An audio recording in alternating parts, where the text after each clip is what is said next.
ఏవండి సడన్ గా పీరియడ్స్ వచ్చినట్టున్నాయండి. అయితే మీరు బయటికి వెళ్ళేమైనా ఎలా కనిపిస్తున్నాను నీకు?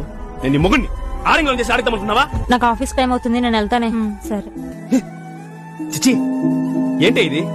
అంటే ఇప్పుడు ఇది తీసుకురావడం వీధంతా చూసింటారుగా, నా పరువు పోయింటరుగా. ఎందుకు? ఏంటి ప్రాబ్లం?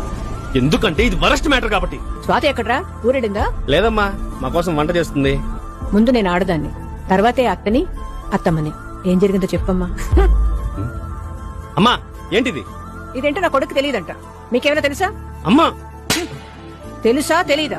తెలుసండి. ఇది ఎప్పుడైనా మీ ఇంట్లో ఆడవాళ్ళు తీసుకొచ్చారా? తెలుసాం. అది ఎందుకంటే వాళ్ళ ఇంట్లో ఆడవాళ్ళు ఇబ్బంది పడకుండా ప్రతి పార్టీకి మన ఇంటి మీదకే వచ్చి పడిపోతున్నారు. అసలు ఏంట్రా నీ ప్రాబ్లం? పీరియడ్స్ మహాపాపం అని ఎవరో నీకు చెప్పారు?